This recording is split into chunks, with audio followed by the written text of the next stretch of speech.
welcome to this, I'm going to say final chess pieces session. It isn't the final chess pieces session, but it is for this period of exploration of chess pieces, these particular pieces that we are sculpting with.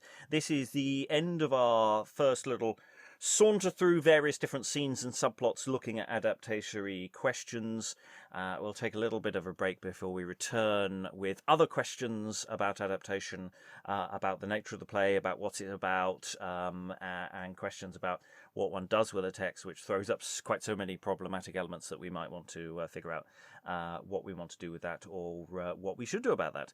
But today we're mostly continuing our quest to look at what might work or might not work in an audio adaptation, as well as later stage or other versions that we might do. Today we're mostly looking at a sort of hodgepodge of scenes from Act 4 onwards.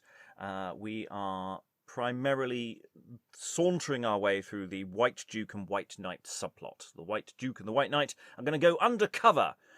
They're going to infiltrate the Black House, the Black Pieces, and pretend that they're going to change sides in a way of trying to expose the nasty, wicked plots that the Black chess pieces have been doing, and we're going to see how that plot lands and see how it goes. We've got a few other little bits and pieces, a bit of tidying up to do as well, just because we're here and we have time. So, reading today, The White Knight is... Hi, I'm Greg, and I'm in the last throes of being 41 tonight. Reading The White Duke is... Hello, Lynsey Beauchamp here, actor in Scotland. Reading The Fat Bishop and the Black Bishop's Pawn is... Liza Graham, in London, actor, singer, doer of many things, none of them particularly successfully, but we strive, that's the point, we strive. Reading The Black Knight's Pawn, the Black Queen, maybe also the Black King. Various people may read the Black King, don't get too attached to that as a role. Is... Hi, this is Tom from Brighton. And I'm your host, Robert Crighton. I'll be reading The Black Knight. I won't, by and large, be reading any stage directions. We're not going to be doing too much of that unless it's actually quite helpful. But a lot of the time, we're not going to do that. So a little bit of housekeeping first. We're going to look at the little subplot with the Black Knight and the Black Knight's Pawn that we've been dancing around across so many of these sessions as we look at Act 4, Scene 2. And we have been looking at these various little things invading the room at this moment. We have Dan joining us. Oh my gosh, when these dodgy people just invade your Zoom sessions. Yeah. Such a suspicious character. Yeah, I don't know if I trust him. Dan, are you? Would you like a part? I would, yes. Be the Black King. Okay. As and when that appears, I may be able to throw something at you later. It's not a massive part in these sessions. Dan, would you like to introduce yourself to the listeners at home? Yes, hello. I'm Dan. I'm an actor based in Montpellier, France. Lovely. Okay, so we're going to dive into Act 4, Scene 2, and conclude our little look at the Black Knight's Pawn is feeling very guilty because he chopped someone's ghoulies off. So we're going to see how that resolves itself with the Black Knight. Pawn, I have spoke to the fat bishop for thee. I'll get the absolution from his own mouth. Reach me my chair of ease, my chair of cousinage. £7,000 in women, reach me that. I love a life to sit upon a bank of heretic gold. Oh, soft and gently, sirrah. There's a foul flaw in the bottom of my drum. Pawn, I ne'er shall make sound soldier, but sound treacher with any he in Europe. How now? Qualm? Thou hast the pukingest soul that e'er I met with. It cannot bear one suckling villainy. Mine can digest a monster without crudity, a sin as weighty as an elephant, and never wamble for't. Aye, you've been used to it, sir. That's a great help. The swallow of my conscience hath but a narrow passage. You must think yet it lies in the penitent pipe, and will not down if I had got £7,000 by offices. And gulled down that, the bore would have been bigger. Nay, if thou provest facetious, I shall Nay, if thou provest facetious, should be an I there. Nay, if thou provest facetious, I shall hug thee. Can a soft rear poor poached iniquity so ride upon thy conscience? I am ashamed of thee. Hast thou betrayed the White House to the black, beggared a kingdom by dissimulation, enjoined the fair frame of peace and traffic, poisoned allegiance, set faith back, and wrought women's soft souls even up to masculine malice, to pursue truth to death, if the cause roused 'em, that stares and parrots are first taught to curse thee? Ah, marry, sir, here's swapping sins indeed. All these, and 10 times trebled, hath this brain been parent to. They are my offsprings all. A goodly brood. Yet I can jest as lightly, laugh, and tell stirring stories to court madams, daughters of my seducement, with alacrity as high and hearty as youth's time of innocence, that never knew a sin to shape a sorrow by. I feel no tempest, nor a leaf wind stirring to shake a fault. My conscience is becalmed, rather. I'm sure there is a whirlwind hoofs in mine, sir. Sirrah, I have sold the groom of the stole 6 times, and received money of 6 several ladies, ambitious to take place of baronets' wives. To 3 old mummy matrons I have promised the mothership of the maids. I have taught our friends, too, to convey White House gold to our black kingdom in cold baked pasties, and so cousin searchers, for venting hallowed oil, beads, medals, pardons, pictures, Veronica's heads in private presses. That's done by one in the habit of a peddler. Letters conveyed in rolls, tobacco balls. When a restraint comes by my politic counsel, some of our Jesuits turn gentlemen ushers, some falconers, some park keepers, and some huntsmen. One took the shape of an old lady's cook once, the altar and the presser. Pray, what use put I my summer recreation to, but more to inform my knowledge in the state and strength of the White Kingdom?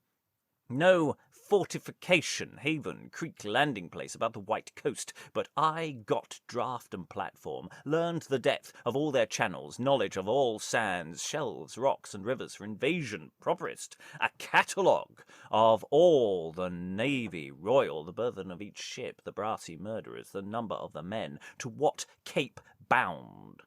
Again, for the discovery of the inlands, never a shire but the state better known to me than to her breast inhabitants. What power of men and horse, gentries, revenues, who well affected to our side, who ill, who neither well nor ill, all the neutrality, 38,000 souls have been seduced, pawn, since the jails vomited with the pill I gave 'em. I'm sure you put oil of a toad into that physic, sir. I am now about a masterpiece of play to entrap the White Knight, and with false allurements entice him to the Black House. More will follow. Whilst our fat bishop sets upon the Queen, then will our game lie sweetly. Here come now, sir. Here's Taxa Penitentiaria. Knight! The Book of General Pardons of all prices. I've been searching for his sin this half hour and cannot light upon it. Oh, that's strange. Let me see it. Wretched that I am, hath my rage done that? There is no precedence of pardon for. For wilful murder, £13 4 shillings and 6pence. That's reasonable cheap. For killing Catholics who stood for us and who, for such there were indifferent or against us. Killing. Why, here's nothing but killing, Bishop, on this side. Turn the sheet o'er, and you shall find adultery and other trivial sins. Adultery? Oh, I'm in now. For adultery, a couple of shillings, and for fornication, 5pence. Mass! These are 2 good pennyworths. I cannot see how a man can mend himself. For lying with a mother, sister, or daughter. I marry her. £33 3 shillings and 5pence. The sins gradation right, paid all in 3s too. You've read the story of that monster, sir, that got his daughter, sister, and his wife of his own mother. Simony, £5, £9. They may thank me for that. It was 19 before I came. I've mitigated many of the sums. Sodomy, 6pence. You should put that sum ever on the backside of your book, Bishop. There's few in us very forward, sir. What's here, sir? 2 old precedents of encouragement. Those are ancient notes. Given as a gratuity for the killing of an heretical prince with a poisoned knife. Ducats 5,000. True, sir. That was paid. Promised also to Dr. Lopez for poisoning the maiden queen of the White Kingdom, ducats 20,000, which said sum was afterwards given as a meretricious alms to the nunnery at Lisbon, having at this present £10,000 more at the use in the town house at Antwerp. What's all this to my conscience, worthy holiness? I sue for pardon. I've brought money with me.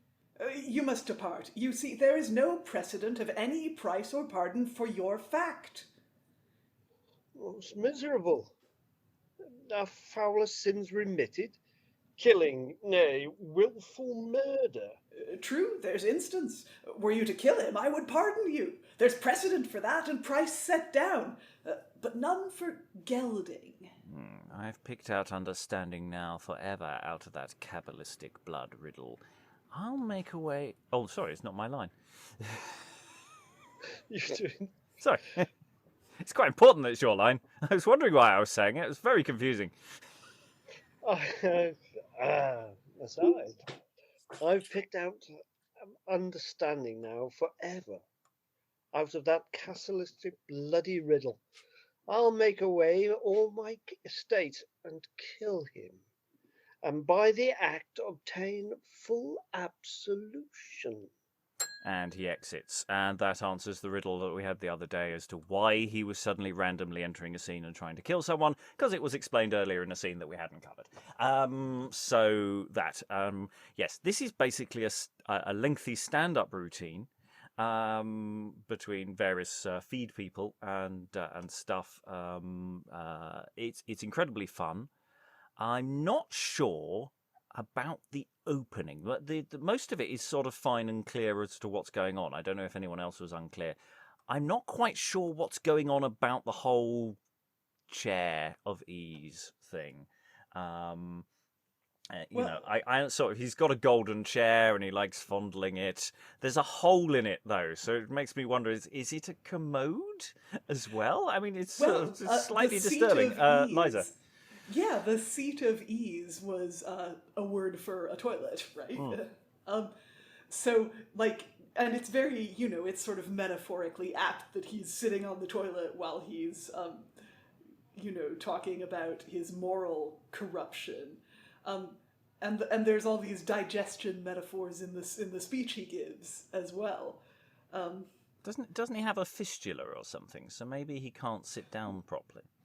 Maybe so. So maybe it's the equivalent of having a sort of rubber ring for, after pile surgery or something. It's that kind of thing. It's a private chamber, clearly, whatever he's doing. I mean, we could go full on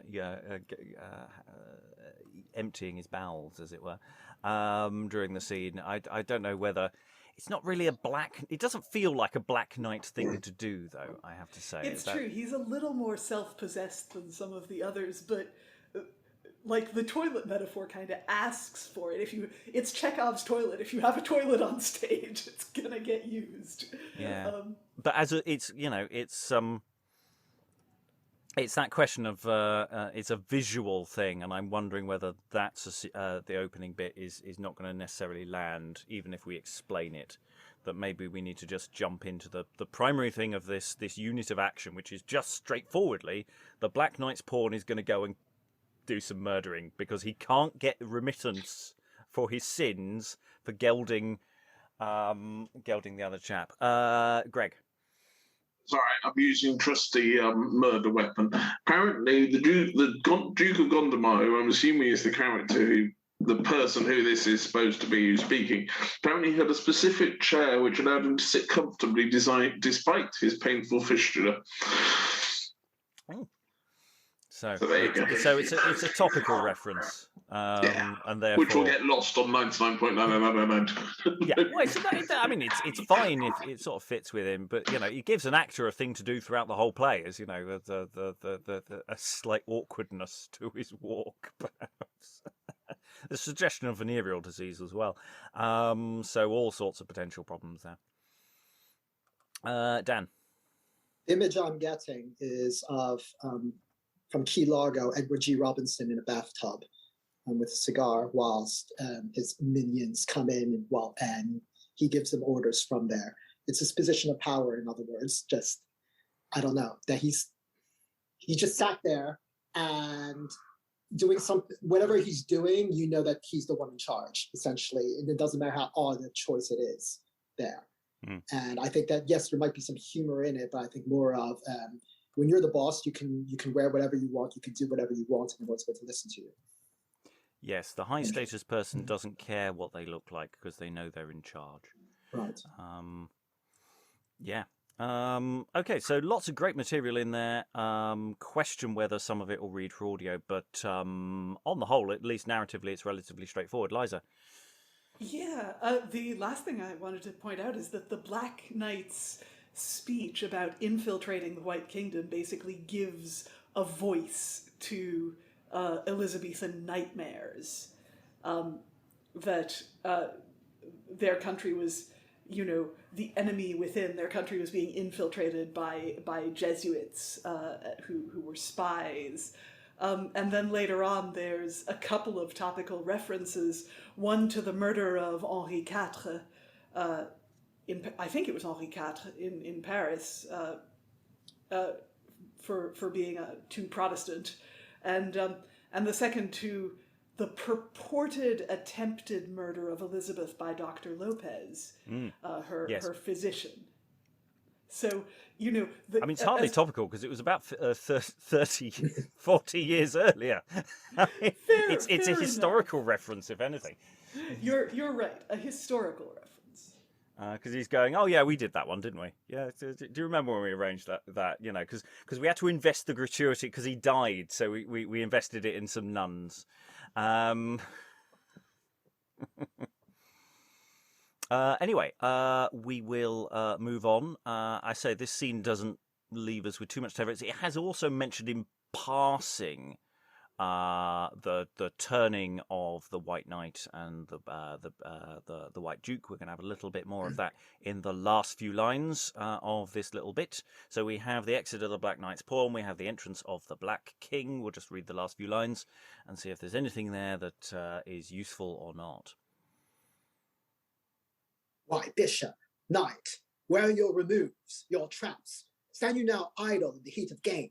My life for yours, Black Sovereign. The game's ours. I have wrought underhand for the White Knight and his brave Duke, and find 'em coming both.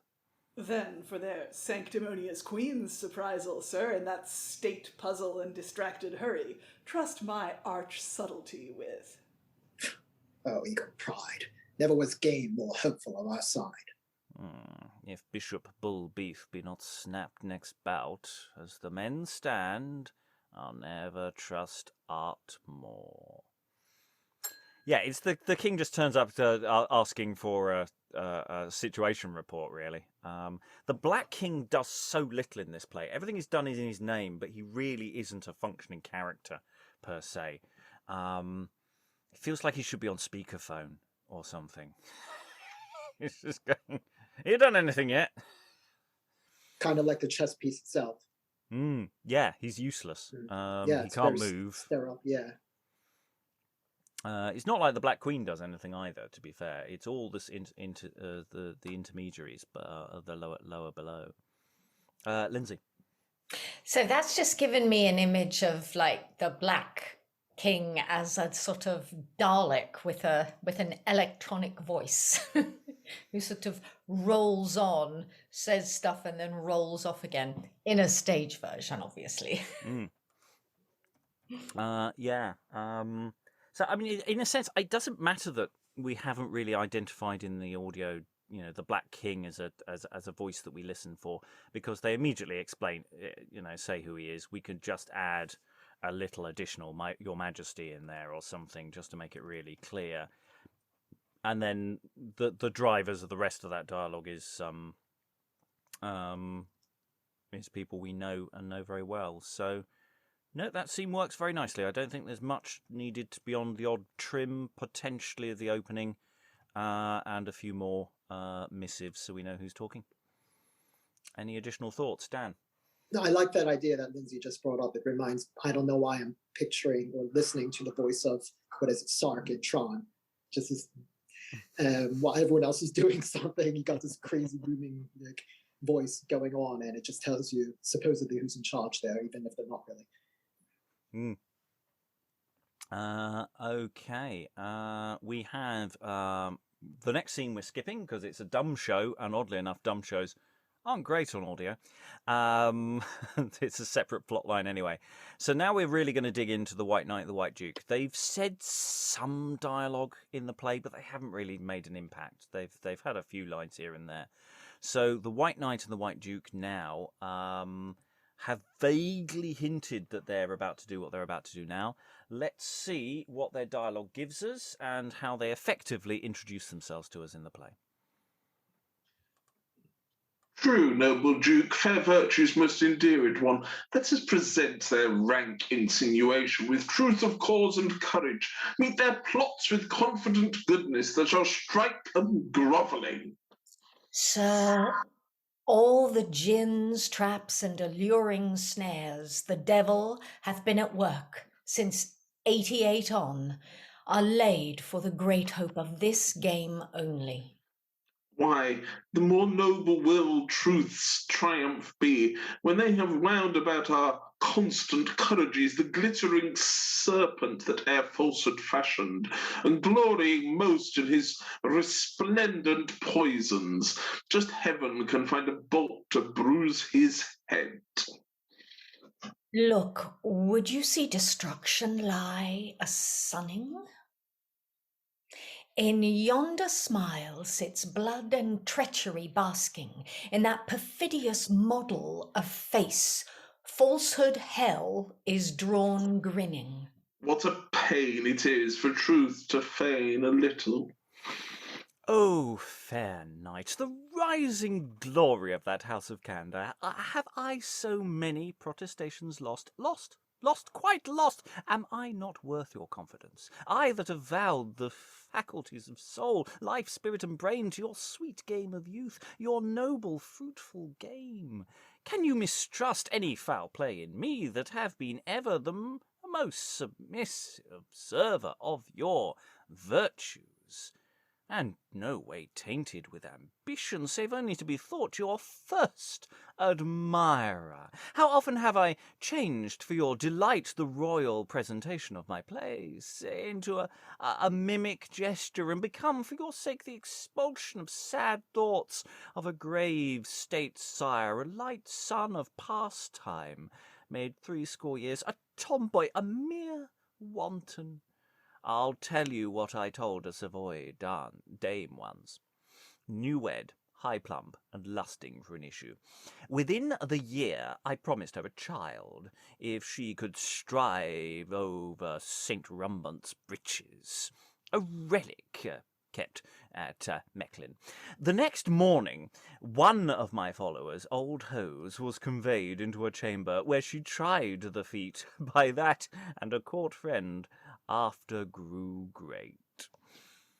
Why, who could be without thee? Oh, I will change to any shape to please you, and my aim hath been to win your love in all this game. Thou hast it nobly, and we long to see the Black House pleasure, state, and dignity. Of honour you'll so surfeit and delight, you'll ne'er desire again to see the white.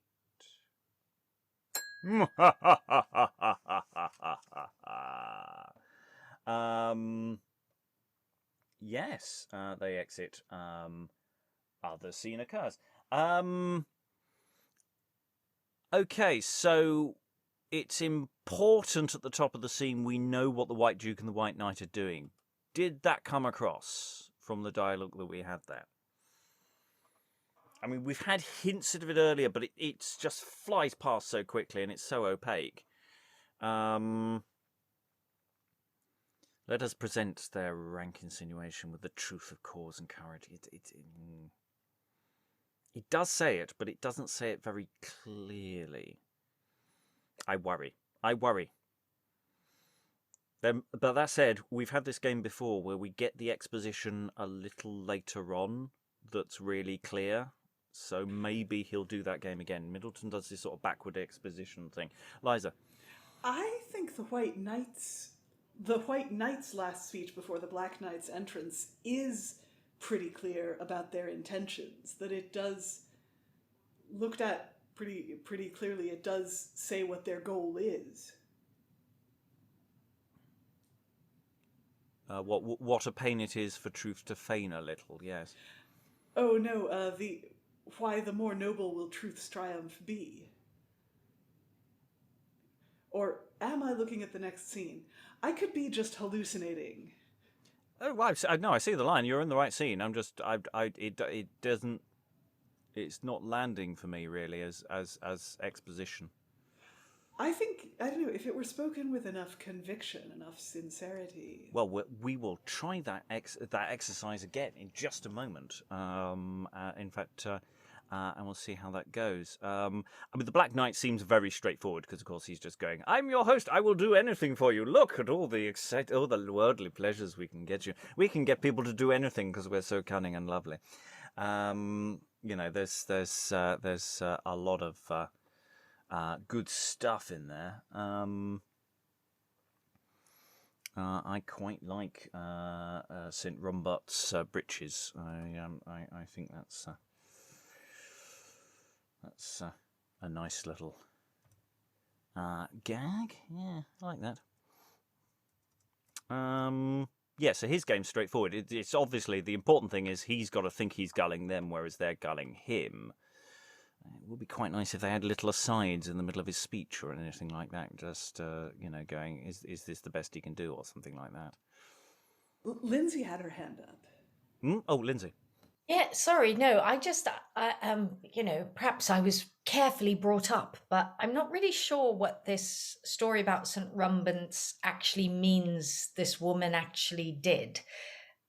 It wasn't quite clear to me. Sorry to be. No, it's absolutely fine. So in this, it's straightforwardly a fake, or potentially fake. I mean, I don't know. It sounds like one of these made up saintly relics Yeah. That if you can stride over them, then What does that? What does that mean to stride over a I relic? think just step over them. Just step over them, and that. The implication here is that if you that their sex occurs in as part of the whole thing there. So she's stepping over a fake holy relic, which is the follower's old hose. She's stepping over that in order to become fertile, and then but not actually pregnant. So it's not a sort of immaculate conception. It's No, just because the Black Knight has sex with her. I think that's And basically then what's going on here. basically, yeah, and she does get pregnant. Yeah. So Thank the knight is the court friend. Thank you. I don't know that. I was just asking. That seems to be what it's hinting at. So he's just going, look, here is this relic. I'll bring it round to your room late at night. You know, you just have to step over my breeches, and you'll be fine. So that's the thing is the when he's saying Rombut's breeches, it might just be his own breeches that he's dropped, and therefore she strides over them. Marvelous. Thank you very much for clarifying that actual event. Again, this is one where some actions would be helpful. Greg. What is going on? I must admit, I've forgotten what their plot is. They're infiltrating the Black House, and the Black Knight is welcoming them to the fold. That's all that's happening. But if we're not clear on that front, because, I mean, this is the thing, is apart from the previous scene that we've just done where he says we're going to invite the White Jews and the White Knight in, that's pretty much, and there's an earlier scene where, broadly speaking, the White Knight and the White Duke say, we might need to do something to get at the Black House. We haven't really been given that much more in the play. This is mostly it. So this scene, it's quite important for it to land, because if it doesn't land, you might not know what's going on. At least it follows on very quickly after the previous scene. So if at the end of the last scene, in fact, we'll run the end of the last scene into the beginning of this scene and see how it runs, and see if that gives us the kick to make us follow what's going on. That seems like a plan. We'll go from the Black King's entrance. Dan, I'm going to ask you to read the Black Knight this time, because I want to watch what everyone else is doing, so I'll read the Black King. Actually, no. Tom, you've just exited. You read the Black King. That'll be fine. So we'll go from just before Act 4, Scene 4, the entrance of the Black King, and then run effectively straight into Act 4, Scene 4, and see whether everything falls more into place. Is that clear for everyone? So when Black King enters, why Bishop Knight? Where are your moves? Yeah. Okay. So Tom will read the Black King. You'll read the Black Knight. Everyone else remains who you were. Okay. Anyone not ready?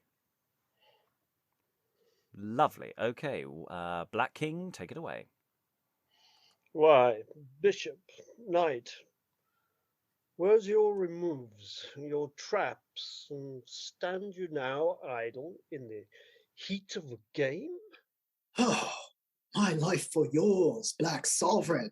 The game's ours. I have wrought underhand for the White Knight and his brave Duke, and find him coming both. Then for their sanctimonious queen's surprisal, sir, in that state puzzle and distracted hurry, trust my arch subtlety with. Oh, eagle pride! Never was game more hopeful of our side. If Bishop Bullbeef be not Snap's next bout as the men stand, I'll never trust Arkmore. True. Noble Duke, fair virtue's most endeared one, let's present their rank insinuation with truth of cause and courage, meet their plots with confident goodness that shall strike 'em grovelling.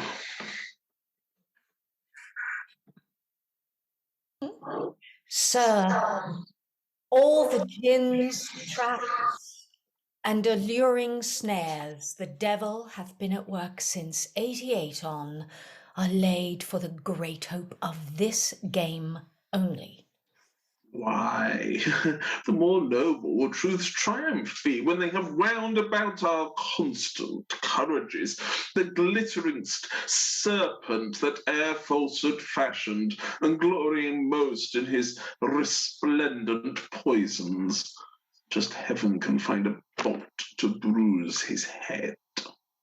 Look, would you see destruction lie a-sunning? In yonder smile sits blood and treachery basking, in that perfidious model of face, falsehood, hell is drawn grinning. What a pain it is for truth to feign a little. Oh, fair night, the rising glory of that house of Canada. Have I so many protestations lost, quite lost? Am I not worth your confidence? I that have vowed the faculties of soul, life, spirit, and brain to your sweet game of youth, your noble, fruitful game. Can you mistrust any foul play in me that have been ever the most submiss observer of your virtues, and no way tainted with ambition, save only to be thought your first admirer? How often have I changed for your delight the royal presentation of my place into a mimic jester? May come for your sake the expulsion of sad thoughts, of grave state sire, light of sun pastime. May 80 years a tomboy, a mere wanton. I'll tell you what I told a Savoy dame once, new wed, high, plump, and lusting for an issue. Within the year, I promised her a child. If she could stride over St. Rumbin's breeches, a relic kept at Mechlin, the next morning, one of my followers' old host was conveyed into her chamber, where she tried the feat by that and a court friend, after grew great. Why, who could be without thee? I will change to any shape to please you, and my aim hath been to win your love and rule this game. Sit nobly. We long to see the black house pleasure, state, and dignity. Of honor, your so surfeit and delight, you'll ne'er desire again to see the white. Ho, ho! No, it's all right. It's all right. We're not jumping. We're not jumping onto the next scene.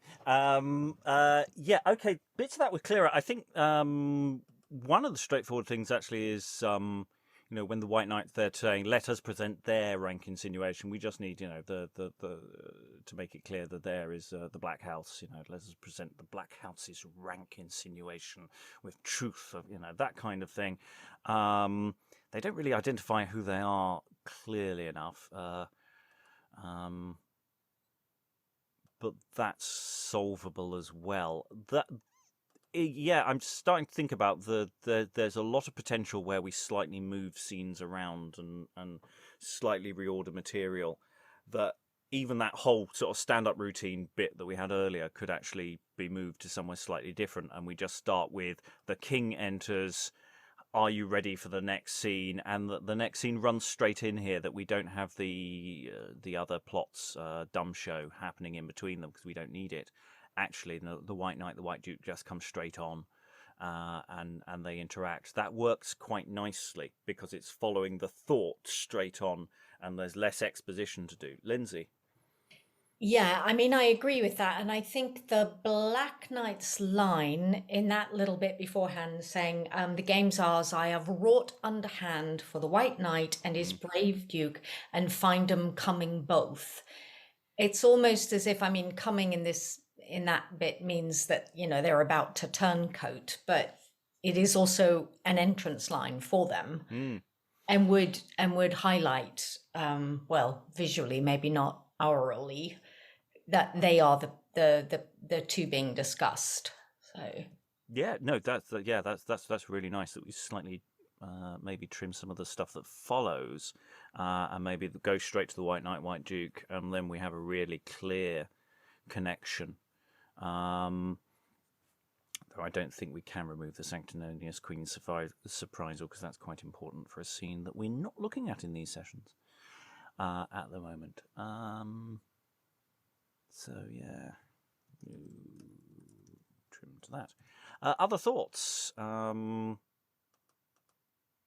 think that actually means that we can maintain the cohesion of the text with by moving bits of it around without having to make major sort of surgical interventions, which is nice. I like that. I don't like making interventions if we can avoid it.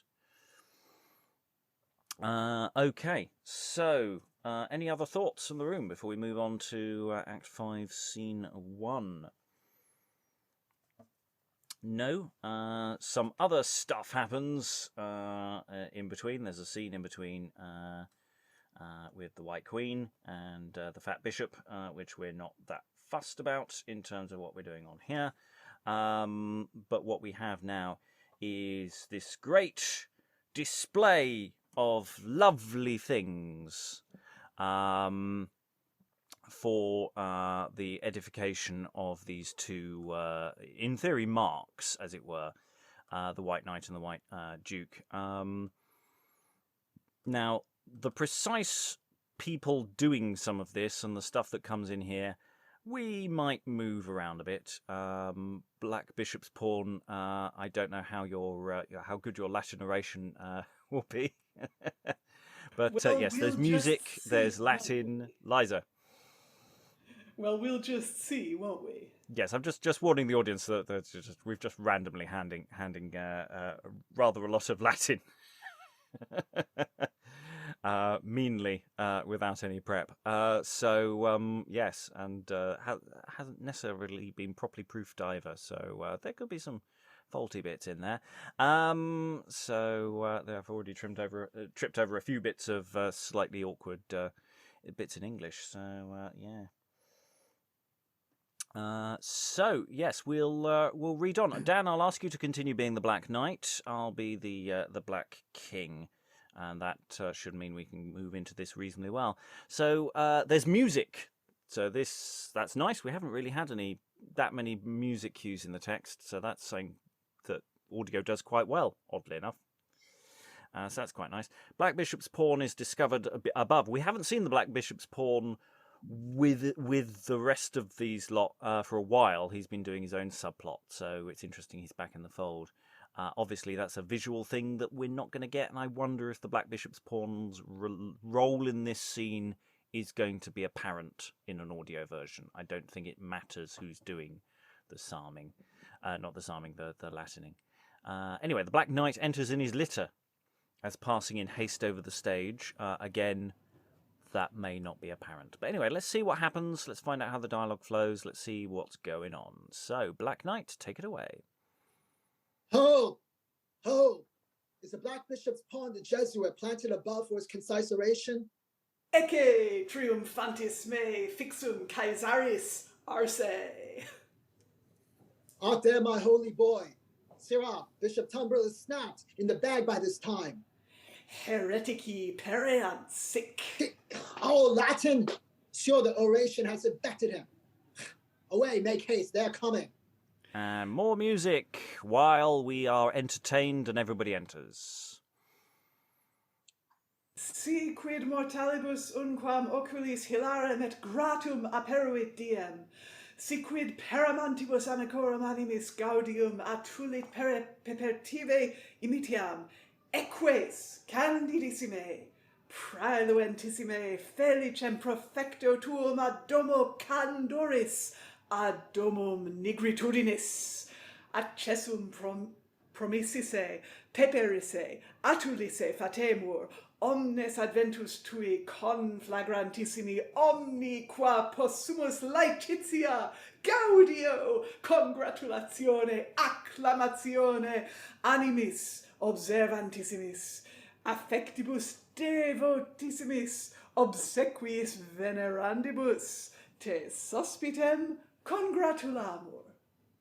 Sir, in this short congratulatory speech, you may conceive how the whole house affects you. Bulges and sanctimonious seed plots. 'Tis clear and so acknowledged, royal sir. What honours, pleasures, rarities, delights your noble thought can think. Your fair eye fixed on, that's comprehended in the spacious circuit of our black kingdom. There your servants all. How amply you endear us. They are favours that equally enrich the royal giver as the receiver in the free donation. And there's more music, and an altar is discovered. Loving, there's a visual thing that helps everything. Hark, to enlarge your welcome. From all parts is heard sweet-sounding airs. Abstruse things open of voluntary freeness. And yon altar, the seat of adoration, seems to adore the virtues you bring with you. There's a taste of the old vessel still. The erroneous relish. And now we have a song, which might be sung actually by the Black Queen debate. But anyway, Tom, if you could speak the song for us, please.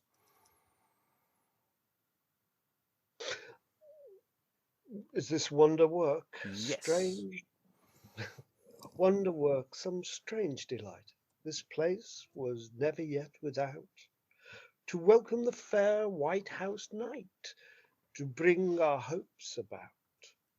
May from the altar flames aspire, those tapers set themselves on fire. My senseless things our joys approve, and those brazen statues move, quickened by some power above. Or what more strange to show our love? And there are flames rising from the altar. Tapers take fire, and the images move in a dance. A happy omen waits upon it this hour. All move portentously the right-hand way. Come, let's set free all the most choice delights that ever adorned days or quickened nights. Okay, this is not a complicated scene to adapt for audio at all. It's not based on lengthy visual things to enwrapt the attention of the White Knight and the White Duke. So this is basically a welcoming party mask kind of thing, saying how wonderful these two guys are. They've gone behind the velvet rope in the club, haven't they? They're in the VIP zone. How do we convey this stuff? The music's there. We have got, obviously, but that latter end, when in theory there's a visual dimension, yes, we can have the sound of flames, but it doesn't really explicate what's going on there. I mean, to a degree, it doesn't matter. We could truncate it, and it's not essential that we go into the level of detail there. We just need to get the impression that they've been welcomed effusively. But thoughts in the room about that? How do we translate this into an audio medium? Liza. The song and the music would work quite well. I like the cue for loud music. This is not just a volume thing. There were specific loud instruments, reeds, brass, shawms, cornets, drums, things like that. Soft music is strings, mostly. So loud music is sort of triumphal procession-type music. And then the song presumably would be accompanied by something a bit softer. Even though it wouldn't work in an audio setting, I do like the images moving in a dance. This being, Protestants are very anti-graven images. At the Reformation, a lot of churches had their images of saints and knocked over, and their painted walls whitewashed, so that there would be no images. I'm just kind of wondering who the images are of, because that could be hilarious. Like if one were Saint Sebastian or something, and he's like naked and full of arrows and like voguing, that would be kind of fun. Anyway, Yeah, when they come in, they've got the heavy duty dance music's playing, and then the cabaret singer comes on and sings towards the end. I'm being facetious now. I think there's enough here. The music is probably enough to carry the sort of the general sense of the scene, even if the specific stuff disappears. But then again, it's that's not the end of the world. I don't know whether it doesn't do any harm. I do find that it's the Black Bishop's pawn doing the oration. He does get a really nice bit of joke Latin at the top, though, getting to say arse. It's always nice. And making this excessively effusive Latin, saying that you're full of joy and rejoicing, and isn't it great that you're here, and we venerate you and stuff. I wonder whether we just actually have a running translation from the Swedish jury or whatever, so the audience knows what the hell it means, because otherwise it's just some noises are being spouted. Lynsey.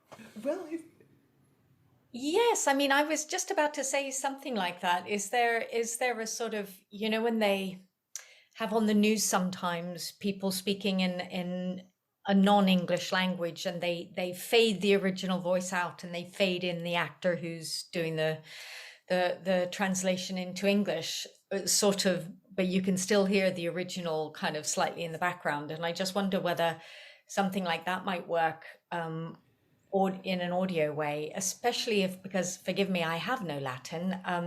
If the Black Bishop's pawn is describing what is going to happen, which... It's not so much that he's basically making this speech saying it's welcome to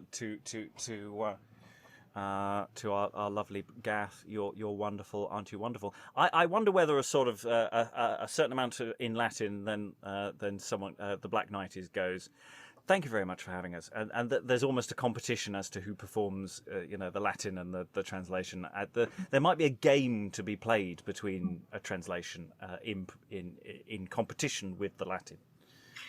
Liza.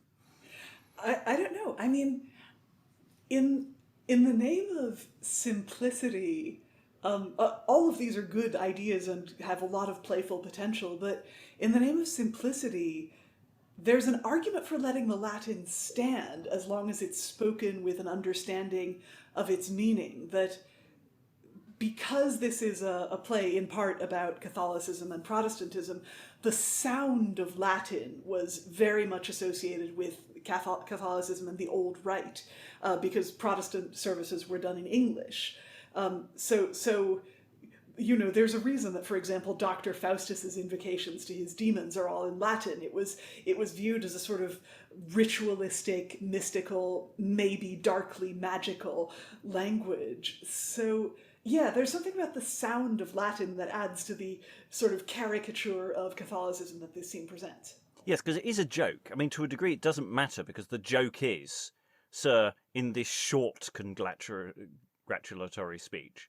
So if the Black Bishop's pawn is ridiculously over the top and stretches everything out, then that's there. But it's a question of clarity of what's going on, and I'm always there in terms of just making sure that we're not completely lost there. So I might want to hedge my bets in terms of recording one and then the other and seeing how it comes into the mix. Tom? And I think for a certain generation, all you'd need is the title music to Tales from the Unexpected. You know, that thing. And you've got the flames, and you've got the writhing in the flames. Yeah. I'd go with that. Dan? Just to add on to what Liza is saying, I mean, absolutely the joke is there, because the Black Knight is singing all Latin at first, and I don't think he's happy about it. And then afterwards says short congratulatory speech. Maybe it is short, but in the scheme of things they're having to listen to it didn't sound short. No, yeah. It's not short. It is clearly a ridiculously long speech for high. Right, which is why I think, which is to me a good argument for keeping it and keeping it all, actually. Well, I'm not saying cutting any of it. In fact, I'd be arguing what I'm arguing for is making it longer, because if you have a translation match with it, it becomes excessive and actually it maybe enhances the joke as well. Unless the joke is the white and the white knight and the white duke, basically their response to that is, yes, we understood all of that, didn't we? Yes. Because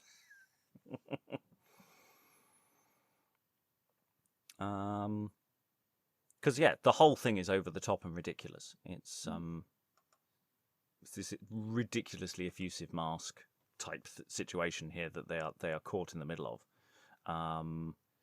and confusion reigns. Okay, any other thoughts? So we think, we might lose something in it, but overall that's probably fine, so long as we make it sound exciting and over the top. We're fairly clear who everybody is. I don't think the song has to be the Black Queen. In fact, I think that's horribly speculative, and I'm going to ignore that. I'm just going to put singer. Right. Act 5, Scene 3. So another scene has happened in between, involving the white Queen's pawn and the Black Queen's pawn, and the various taking of pieces. So while all of this is happening, actually, in between these scenes, everything's going wrong for the Black House. Actually, they just don't know it. So actually, there's some interesting stuff going on there about structure. So I've got to be a bit careful with moving scenes around, not to ruin that sense of actually their own sense of security being actually false. So Act 5, Scene 3, of which we'll do a reasonable chunket of, because it's not a short scene. This is the meat of it all. The White Knight and the White Duke are basically going to lull the Black Knight into giving up the truth, as it were, about everything. Dan, would you like to continue being the Black Knight? Sure, yes, please. Excellent. I will continue being the Black King, and we'll see how this stands. So this is the final scene of the play. This is the final gambit. It's the final initiation of the White Knight and the White Duke in their into everything. They've just been to a marvellous party. We'll see where it goes. So on stage is the Black King, the Black Queen, the Black Knight, the Black Duke, the Black Bishop, the White Knight, and the White Duke. So most of the black pieces and these two white pieces. You have enriched my knowledge, royal sir, and my content together. Instead of riot, we set you only welcome. Surfeit is a thing that's seldom heard of in these parts. I hear of the more virtue when I miss on it. We know not use to bury our bellies 200,000 ducats and then boast on't, or exercise the old Roman painful idleness with care of fetching fishes far from home. The golden-headed cobras seen out of Egypt, the supper from Ebusus, or the pelamis, which some call summer whiting from Chalcedon, salmons from Aquitaine, hellops from Rhodes, cockles from Chios, franked and fatted up with far and supper, flour and concocted wine. We cram no birds, nor Epicurean-like enclosed some creeks of the sea, as Sergius Orata did. He that invented the first stews for oysters and other sea fish, who besides the pleasure of his own throat, got large revenues by the invention, whose fat example the nobility followed. Nor do we imitate the arch-gourmandizer with 22 courses at one dinner, and betwixt every course he and his guests washed and used woman, and sat down and strengthened, lost swimming in their dishes, which no sooner was tasted, but was ready to be vented. Most impious epicures. We command, rather, of two extremes, the parsimony of Pertinax, who had half lettuces set up to serve again, or his successor Julian, that would make 3 meals of a lean hare and often sup with a green fig and wipe his beard as we can. The old bewailers of excess in these days complained there was more coin bid for a cook than for a war horse. But now, cooks are purchased after the rate of triumphs, and some dishes after the rate of cooks, which must needs make some of your White House gourmandize, especially your wealthy plump plebeians, like the hogs, which Scaliger cites, that could not move for fat, so insensible of either prick or goad, that mice made holes to needle in their buttocks, and they ne'er felt them. There was once a ruler, Syrian's governor, choked with his own paunch, which death-fat Sanctius, king of Castile, fearing through his infinite master belly, rather chose to be killed suddenly by a pernicious herb, taken to make him lean, which old Cordoba, king of Morocco, counseled his fear to that he would hazard to be stumped to death as a huge cormorant that was choked before him. Well, you're as sound a spokesman, sir, for parsimony, clean abstinence, and scarce one meal a day, as ever spake with tongue.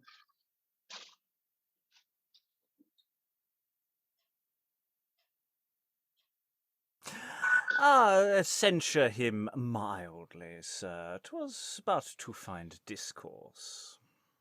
He'll raise it of anything. Be half afraid to feed hereafter. Or I beshrew my heart, for I fear fatness, the fog of fatness, as I fear a dragon.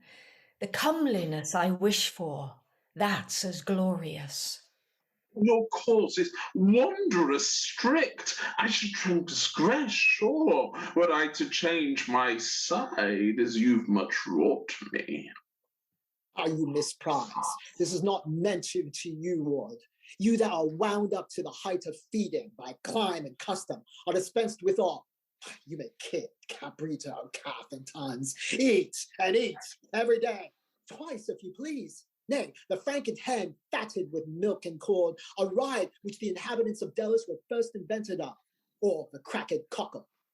Well, for the food I'm happily resolved, but for the diet of my disposition, there comes a trouble. You will hardly find food to please it. Oh, it must be a strange nature. We cannot find a dish for having policy, the master cook of Christendom to dress it. Pray, name your nature's diet. The first mess is hot ambition. That's but served in puff paste. Alas, the meanest of your cardinal's cooks can dress that dinner. Your ambition, sir, can fetch no further compass than the world? Certain, sir. Ha! We're about that already. And in the large feast of our vast ambition, we count but the white kingdom whence you come from, the garden for our cook to pick his salads, the foods lean France, larded with Germany, before which comes the grave, chaste signoria of Venice, served and capered like in white broth, from our chief oven, Italy, the baked meats, Savoy, the salt, Geneva, the chipped manchet. Below the salt, the Netherlands are placed. A common dish at lower at the table, for me to pride to fall to. For our second course, a spit of Portugals, served in for plovers, Indians and Moors for blackbirds. All this while Holland stands ready melted to make sauce on all occasions. When the voider comes, and with such cheer, our full hopes we suffice, zeal and sense for fashion, and we rise. Here's meat enough in conscience for ambition. If there be any want, there's Switzerland, Polonia, and such pickled things will serve to furnish out the table. You say well, sir. But here's the misery. When I've stopped the mouth of one vice, there's another gapes for food. I am as covetous as a barren womb, the grave, or what's more ravenous. Wherefore you, sir, call you that heinous? That's good husbandry. Why, we make money of our faith, our prayers. We make the very deathbed buy her comforts. No, most dearly pay for all her pious counsels. Leave rich revenues for a few weak orisons, or else they pass unreconciled without them. Did you but view the vaults within our monasteries, you'd swear them, Plutus, whom the fiction calls the Lord of Riches, were entombed there. Is it possible? You cannot walk for tons. But how shall I bestow the vice I bring, sirs? You quite forget me. I shall be shut out by your strict key of life. Is yours so vile, sir? Some that are pleased to make a wanton on't call it infirmity of blood, fresh frailty, but certain there's a worse name in your books for it. The trifle of all vices, the mere innocent, the very novice of this house of clay, Venery. If I but hug thee hard, I show the worst on't. 'Tis all the fruit we have here after supper. Nay, at the ruins of a nunnery once, 6,000 infants' heads found in a fish pond. How? I? How? How came they hither, think you? Huldrych, Bishop of Augsburg, in epistle to Nicholas I, can tell you how. Maybe he was at cleansing of the pond. I can but smile to think how it would puzzle all mother maids that ever lived in those parts to know their own child's head. Is this all? Are you ours yet? One more, and I'm silenced. But this that comes now will divide us questionless. 'Tis 10 times worse than the foreigners. Is it so vile? There's no... Oh, yes. It's so vile there's no name ordained for it. Toads have their titles, and creation gave serpents and adders those names to be known by. This, of all the others, bears the hiddenest venom, the smoothest poison. I'm an arch dissembler, sir. How? Nature's brand. Turn from me, sir. The time is yet to come that ere I spoke what my heart meant. And call you that a vice? Avoid all profanation, I beseech you. The only prime state virtue upon earth, the policy of empires. Take heed, sir, for fear it take displeasure and forsake you. 'Tis like a jewel of that precious value, whose worth's not known but to the skillful lapidary, the instrument that picks up princes' hearts and locks up ours from them with the same motion. You never came so near our souls as now. Now you're a brother to us. What we have done has been dissemblance ever. There, you lie there. And the game's ours. We give thee checkmate by discovery, king, the noblest mate of all. I'm lost. I'm taken. Ah. Okay. I'm going to ask a question. Actually, I wasn't going to ask this session, but we asked in the previous session when we were doing big scenes, where the primary question was, who's feeling redundant? Who feels like their character isn't really necessary? Hi, Lynsey. Yes. I don't know. I mean, yeah, the White Duke. That's bugger all. Yes, it's hard to really know. I mean, I guess it adds weight to the idea that they're going to pull two of the White, House of the White, over into the House of the Black, but Yeah, I mean, you are basically the companion. You're there for the White Knight to explain stuff to, and just to be there.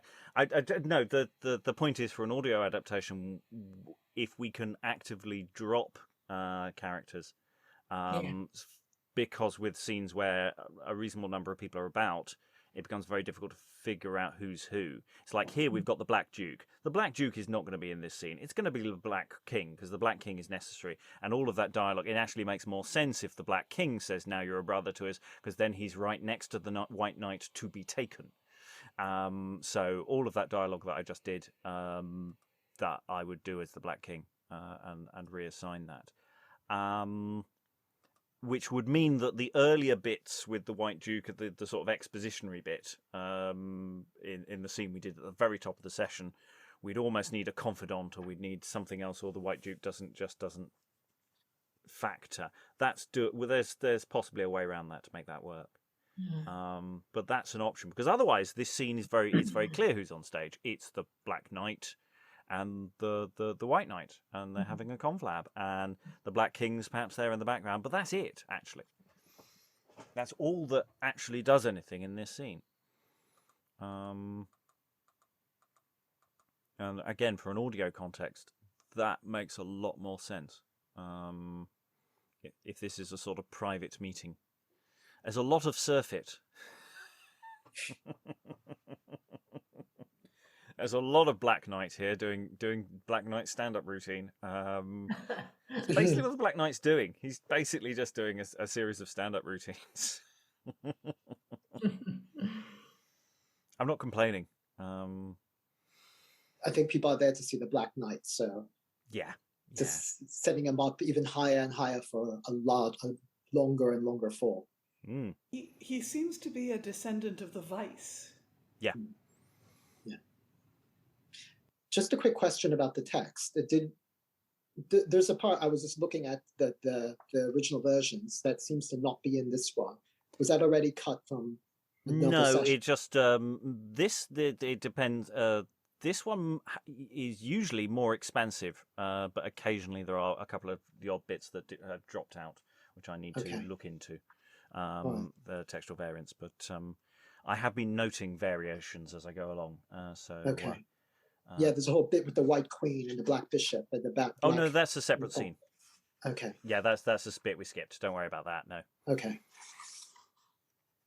No, that's the other plot line, or the other subplot. Got it. Which we're not doing. Actually, we're not doing in these sessions at all. Actually, at this time, I'll dig into that in a future thing, probably when we're looking at character stuff, because that's probably the next stage, is actually to dig into some of these characters in detail rather than this sort of overall adaptation-y question. Well, as I've now sort of got my head round the options that we've got. Broadly speaking, how was this scene landing? Lynsey, I suppose, is the one to ask, and maybe Tom and Liza, because you're the ones listening to it rather than actually saying very much during this scene. Do we get lost in the Black Knight? Lynsey.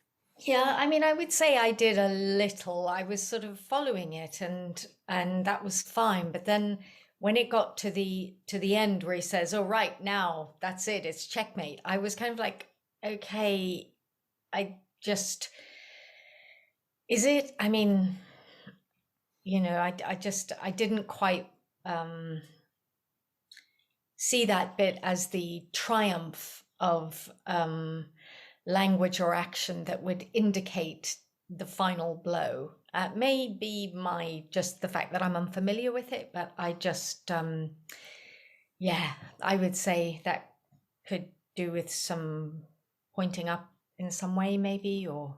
Yeah, I mean, the important thing is the White Knight is leading the Black Knight to confess, basically. So he's in a sort of modern context, he's wearing a wire, and his handler is on the other end going, "We've got him.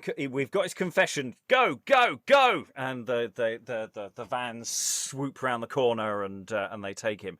You're right. It does need pointing the way it's performed to really make that land.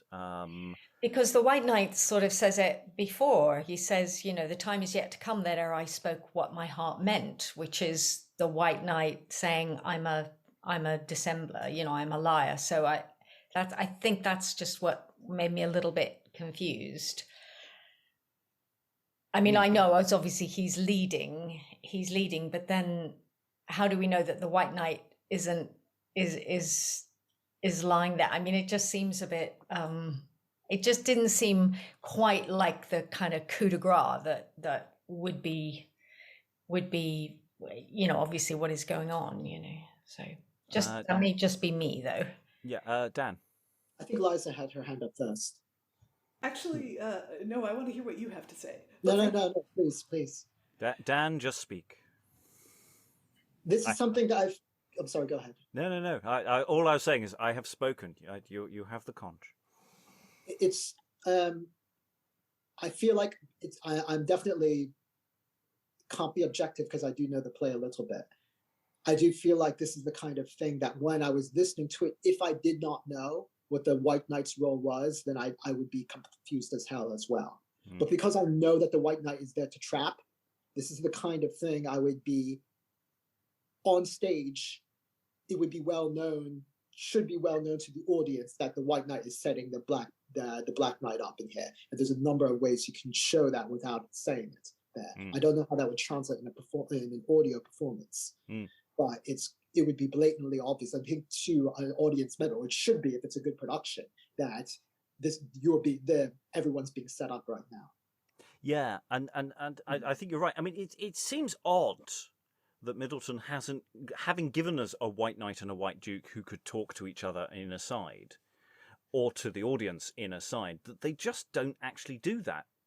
Or apart from that opening gap before they go into the Black House, as it were, that they're not playing that game. And it seems like it's a very obvious thing to do, of just going, "Aha, we have got him on the end of the line," kind of thing.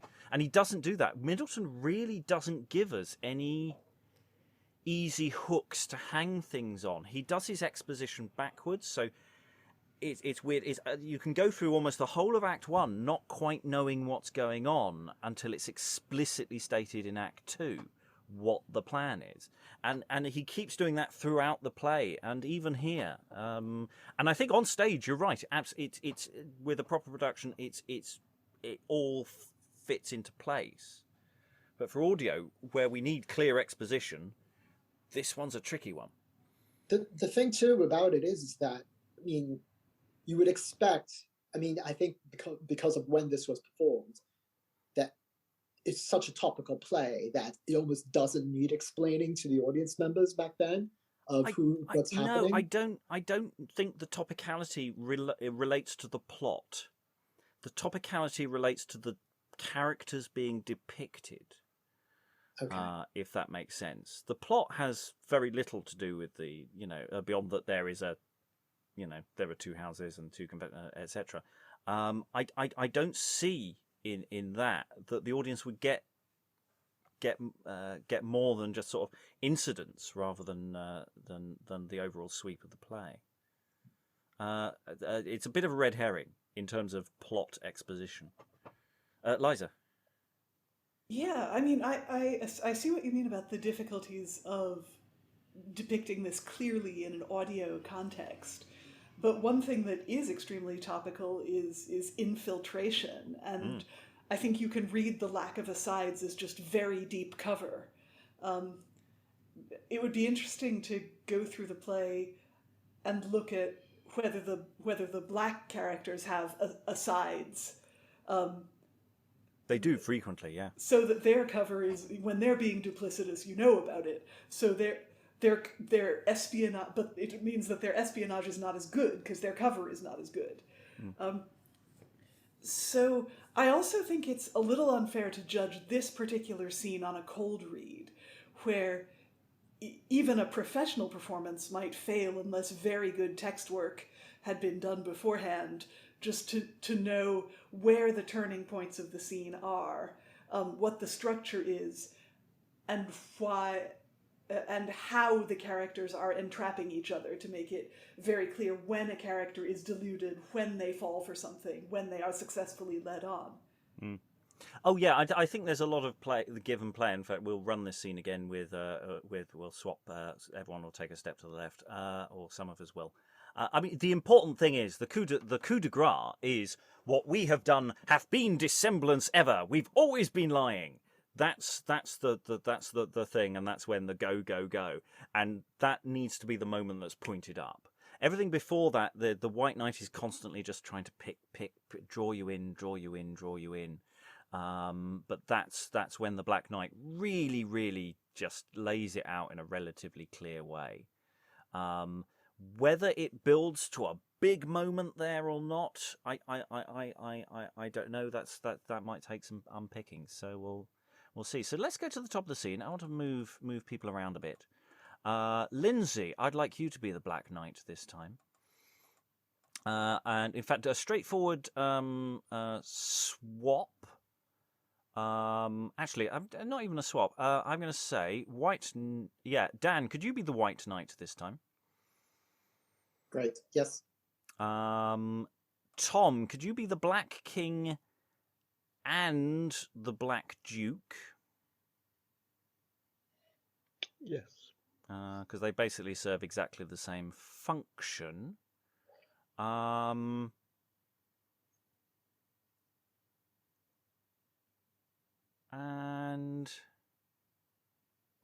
Liza, could you be the White Duke? The White Duke doesn't do an awful lot, but I'm going to keep the White Duke in play at the moment because I can't think off the top of my head a way of actually getting rid of him. Throwing darts in lovers' eyes. I think that covers all the bases. I apologise, Greg. I think you've played because I've taken characters away. You've drawn the short straw. But I could have taken the White Duke away. I could have just given that to the White Knight and see how that ran. But I think until I'm certain that I can do that sensibly, I'm going to keep him in play. So Act 5, Scene 3 from the top. Tom. I was just the Black Knight, all of Black Knight's speeches. I thought were very like Billy Whitelaw in Samuel Beckett's play. You know, that rattling off. I think if it were done at speed, it would be and quick enunciation. It would be as I say, like the Beckett play. I forget what Billy Whitelaw played it in a completely black theatre. Not I. Yeah. I used to And know they took all the lights out of the theatre, even in the toilets. They gave nobody any excuse, and it's not a and long it just play. sounded like that. Actually, it was wonderful. Okay, so we all know who we are, hopefully. Act 5, Scene 3 from the top. Let's see how this runs this time. See with different voices. You have enriched my knowledge, royal sir, and my content together.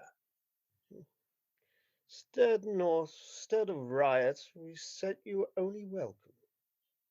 Surfeit is a thing that's seldom heard of in these parts.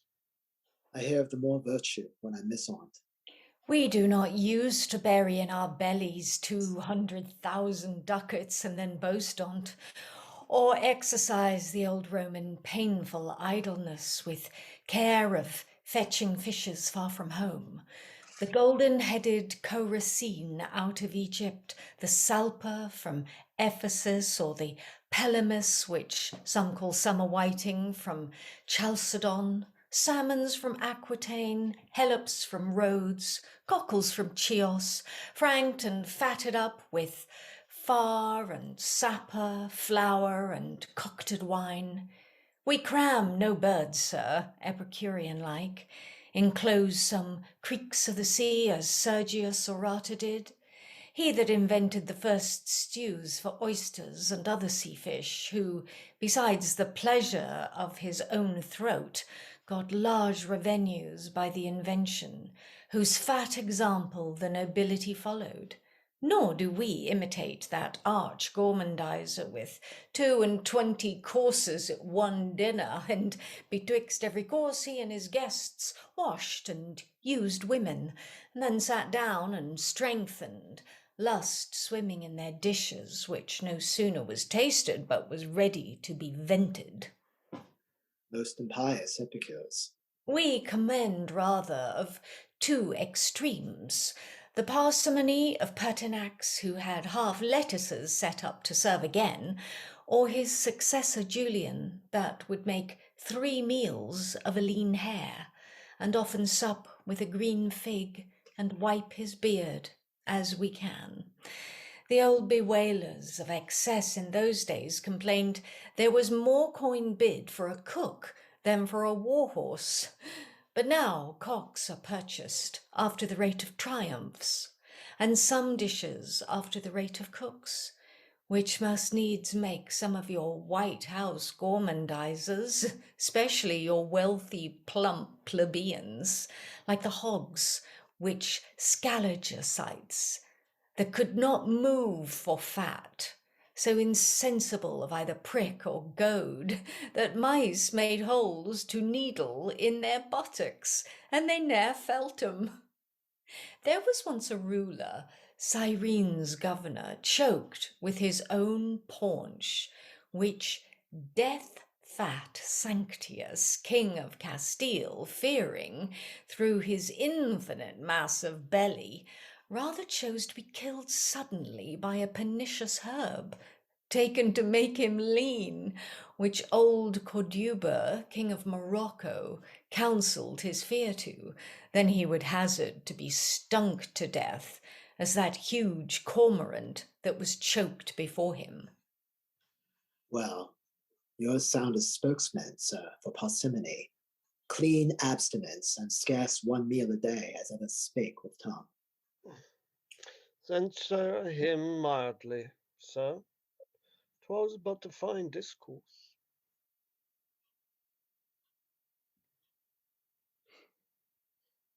Oh, he'll raise of anything. I shall be half afraid to feed hereafter. Or I beshrew my heart, for I fear fatness, the fog of fatness, as I fear a dragon. The comeliness I wish for, that's as glorious.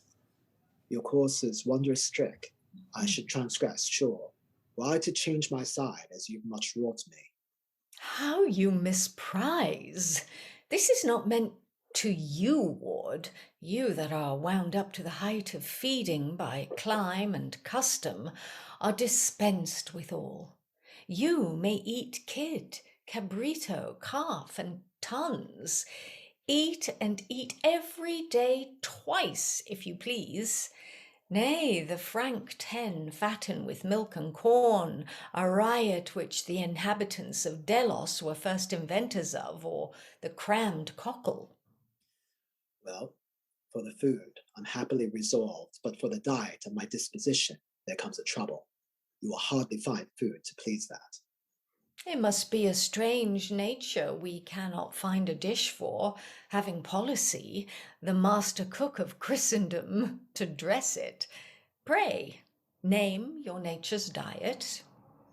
The first mess is hot ambition. That's but served in puff paste. Alas, the meanest of our cardinal's cooks can dress that dinner. Your ambition, sir, can fetch no further compass than the world? That's certain, sir. We're about that already, and in the large feast of our vast ambition, we count but the white kingdom, whence you come from, the garden for our cook to pick his salads. The food's lean France, larded with Germany, before which comes the grave, chaste signory of Venice, served in capon-like white broth from our chief oven, Italy, the bake-meats, Savoy the salt, Geneva the chipped manchet. Below the salt, the Netherlands are placed, a common dish at lower end of the table, for meaner pride to fall to. For our second course, a spit of Portugals served in for plovers, Indians and Moors for blackbirds. All this while, Holland stands ready melted to make sauce on all occasions. When the voider comes, and with such cheer our full hopes we suffice, Zealand says grace for fashion. Then we Yes. rise. There's meat enough and conscience for ambition. If there be any want, there's Switzerland, Polonia, and such pickled things will serve to furnish out the table. You say well, sir. But here's the misery. When I've stopped the mouth of one vice, there's another gapes for food. I'm as covetous as a barren womb, the grave, or what's more ravenous. Wherefore you, sir, call you that heinous that's good husbandry? Why, we make money of our faith, our prayers. We make the very deathbed by her comforts. No most dearly pay for all her pious counsels, leave rich revenues for a few weak orisons, or else they pass unreconciled without 'em. Did you but view the vaults within our monasteries, you'd swear them Plutus, whom the fiction calls the Lord of Riches, were entombed there. Is possible. You You cannot. You cannot walk for tons. But how shall I bestow the vice I bring, sir? You quite forget me. I shall be shut out by your strict key of life. Is yours so viled, sir? Some that are pleased to make a wanton on't call it infirmity of blood, flesh frailty. But certain there's a worse name in your books for it. The trifle of all vices, the mere innocent, the very novice of this house of clay. Venery, if I but hug thee hard, I show the worst on't. 'Tis all the fruit we have here after supper. Nay, at the ruins of a nunnery once, 6,000 infants' heads found in a fish pond. How? Aye, how? How came they thither, think you? Huldrych, Bishop of Augsburg, in's epistle to Nicholas I can tell you how. Maybe he was at cleansing of the pond. I can but smile to think how it would puzzle all mother maids that ever lived in those parts to know their own child's head. But is this all? Are you ours yet? Once more, and I am silenced. But this that comes now will divide us questionless. 'Tis 10 times worse than the forerunners. Is it so viled there is no name ordained for it?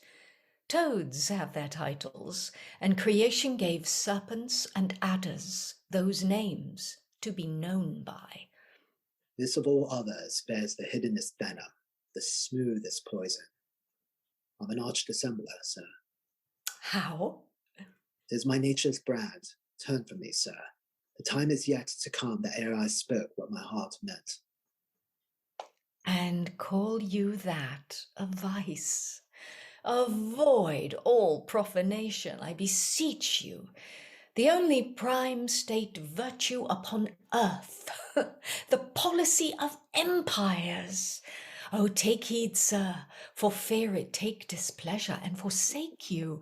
'Tis like a jewel of that precious value, whose worth's not known but to the skilful lapidary, the instrument that picks ope princes' hearts and locks up ours from them with the same motion.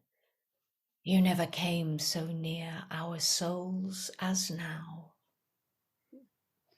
Now you are a brother to us.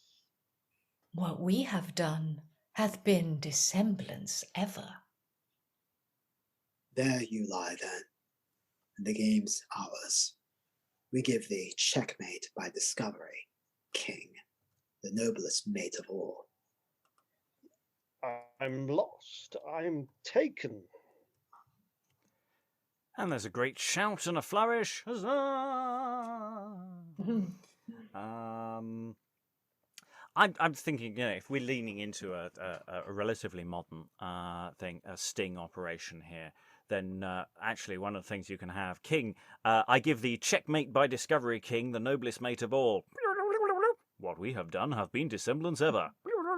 I'm lost, and use his own words back at him, kind of thing. That might work. I'm just throwing that in as an idea. That's not a definite. I'm just making a note. That's if we go for the Cold War idea. The recording devices would be a bit big, depending on which era. Yeah, how was that for clarity for people? Greg, you were mostly listening. How was that? Was that landing better that way? Others can join in as well. I actually like it both ways. Once I got my head around the scenes, I actually found that last scene quite easy. Whichever way around, but it sounded really good from just enjoying listening to everyone. I love those food speeches. They're utterly pointless in a lot of ways, but they are glorious when you hear them. Beautifully delivered there. Yeah, I mean, is it we are getting, if on a stage production, is it we're getting, because have they just come from a feast, or is there a feast walking by as they're talking? There's is this part of the temptation? Look, here is some stuff. Here is some stuff.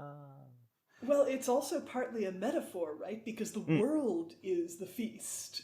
So, you could have a tablecloth that was painted with a map of the world or something. You could have, they're gluttonous and they're going to eat the world and they're going to savor it. Yes, you do feel that there should be a risk board on the floor or something, shouldn't there?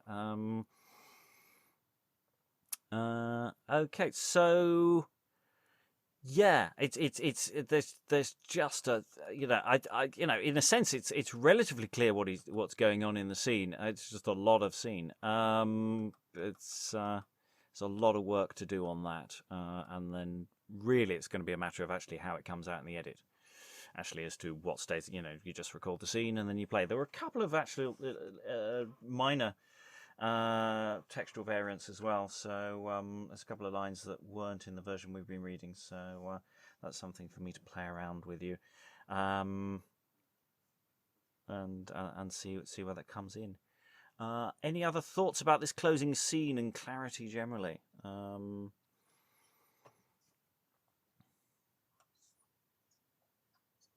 I don't know if I still don't get the sensation that we're building to that final taking of the king at the end there. Yeah, and I don't think that's a performance thing. I just don't think it's written that way. Sorry, Liza, then Lynsey. Just that, I mean, if we can establish up front that I don't know because I wasn't present when any of these two characters' other storyline was read. But there has to be a way of establishing that the game is to get the Black Court themselves to admit that it's all lies, that it's all false. Just that the dissembling thing, that's the coup that ends the game. There has to be a way to establish that. Yeah, because it's just that should be coming out of the dialogue. That should be part of, that's the entire point of the White Knight and the Black Knight's dialogue, and it doesn't quite feel that it's building to that admission, and that admission doesn't quite land. Lynsey. Yeah, I mean, I'm thinking of this in audio terms.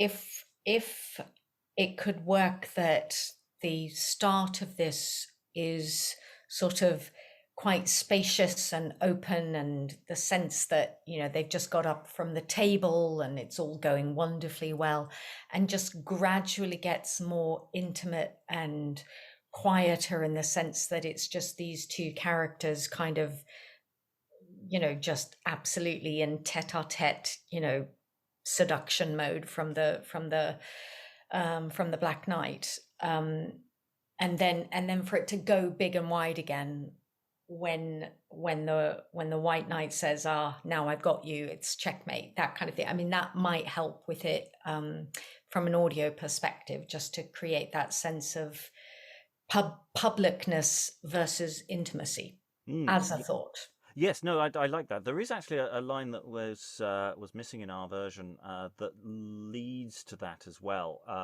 In fact, the White Knight at one point says, "I tell you in private." Interesting. At one point. Okay. And the Black Knight replies, "Oh, we're your cabinets.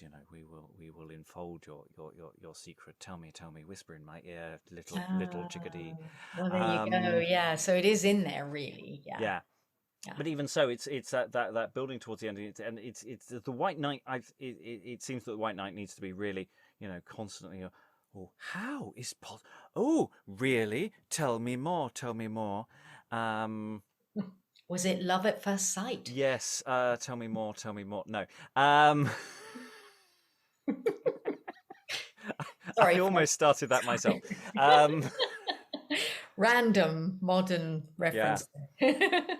Okay. What we are at the end of, say, this first initial little phase of just trying to pick apart certain questions of this most tricksy of plays. It's a kind of play where putting on stage is relatively straightforward, but it's a tricky one for the audio medium, which is why we're doing this process and doing it lengthily and expansively. And there will be more of this kind of thing later on as I start wrestling a potential version that we will start wrestling with and start looking at characters and other things. The plan generally is that we will work towards actually recording a full cast audio adaptation, a process which will begin next year with the aim that there will be a release in 2024. That's the date that we're working for reasons of anniversaries, because that will be the 400th anniversary of the original performance. And the original performance season. In an ideal world, we'd also be working towards some kind of live staged event as well. But let's crawl before we can walk.